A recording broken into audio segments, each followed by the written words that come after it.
Comment une simple relation hors mariage peut vous faire sortir de l'islam?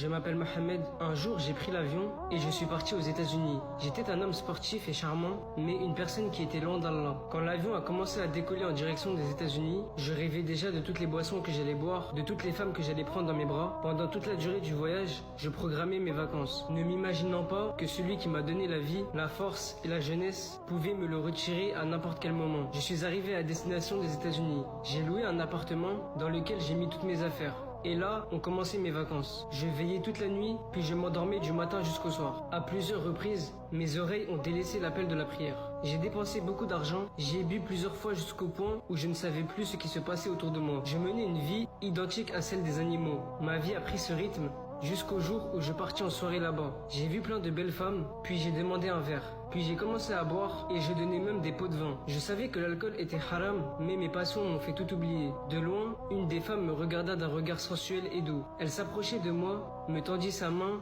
et se jeta complètement dans mes bras. C'est vrai que j'ai beaucoup désobéi à Allah, mais cette fois-ci, les sentiments étaient indescriptibles. Ses traits montraient que c'était une femme arabe.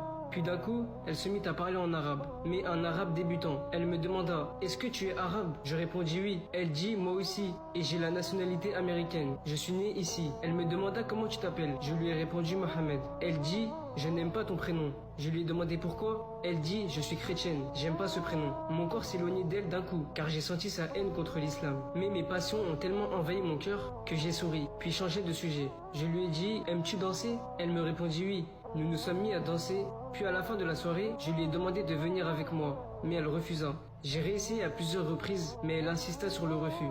En rentrant chez moi, son visage n'a pas quitté mon esprit. Mon cœur s'était grave affaibli du fait de mon éloignement d'Allah. Après 2 soirées avec elle, mon cœur ne cessait de s'attacher à elle, jusqu'au jour où je lui ai demandé de dormir chez moi une nuit. Elle accepta, mais à une condition. Elle me dit « Il faut que tu portes cette chaîne ». C'était une chaîne avec pour pendentif une petite croix. J'ai ressenti un sentiment étrange. Et je me suis dit, certes, j'ai désobéi à Allah. Certes, je ne prie pas. Certes, je n'ai pas vu mes parents depuis quelques mois. Mais je suis tout de même musulman. Le problème, c'est que mon amour pour elle était plus fort que tout. Je me suis précipité à prendre la chaîne. Je l'ai mise autour de mon cou comme un prisonnier, un esclave. Je lui ai souri, puis elle m'a dit « Waouh, elle te va très bien. C'est un cadeau de ma part. Je ne veux te rencontrer qu'en te voyant avec. » Et j'ai passé avec cette femme de superbes journées. Shaitan m'embellissait tout ce qui était interdit. Je lui ai demandé de sortir avec moi, mais elle refusa. Je l'ai supplié en lui proposant même de l'argent. Comme je vous ai dit, l'amour dans le haram, il rabaisse et il humilie. Mais elle refusa en me disant « Je veux que tu te convertisses d'abord au christianisme. » Vous avez vu comment ça va vite? Ces paroles ont atterri dans mon cœur comme un tonnerre, une foudre. Je lui ai dit « Mais ceci est impossible. » Elle me répondit « Moi aussi.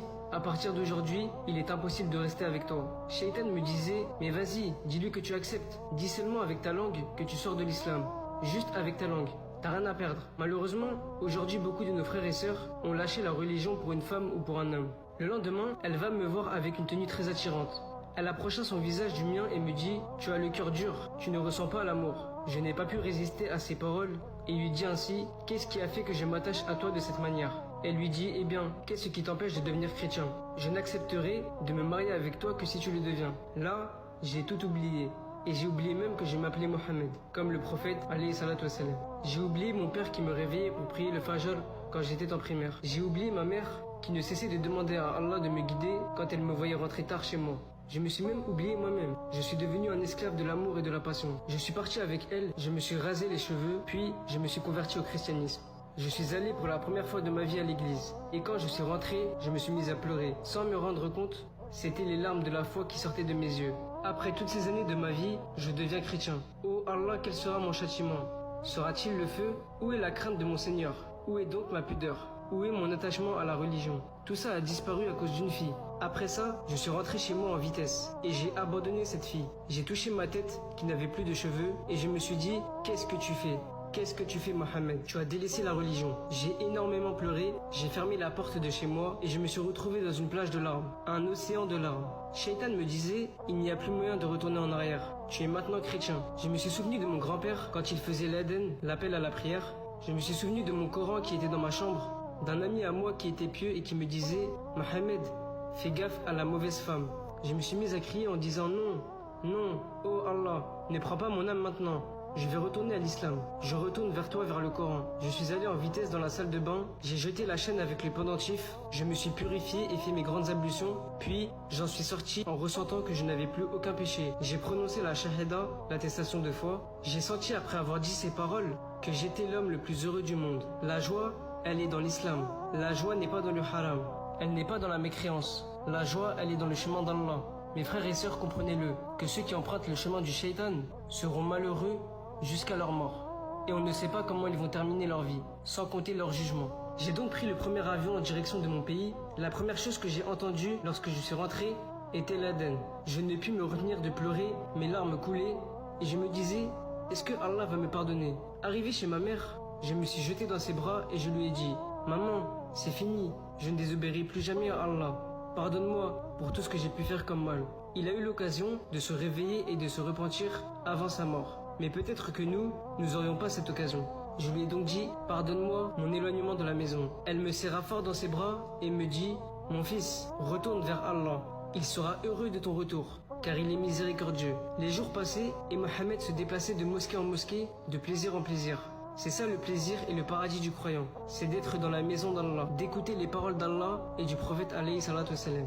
À chaque fois qu'il se souvenait de son séjour, ses larmes se mettaient à couler. Et ça, mes frères et sœurs, c'est le vrai regret du repentir. Quand sa mère passait devant sa chambre la nuit, elle l'entendait pleurer et invoquer Allah. Et quand c'était le matin, elle l'entendait lire le Coran et demander pardon à Allah. Un jour, sa mère entra dans sa chambre pour le réveiller pour Salat al-Fajr. Elle sentit une odeur très agréable, qu'elle n'avait jamais sentie auparavant. Elle le chercha dans son lit, mais ne l'a pas trouvé. Elle le trouva prosterné sur un tapis de prière, près de son lit en train de prier.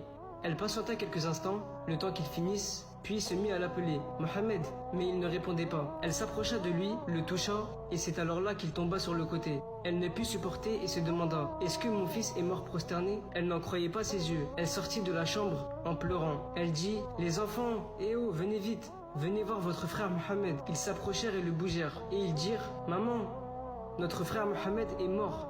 Il est mort prosterné. Qu'Allah fasse que notre mort soit comme celle de Mohammed. »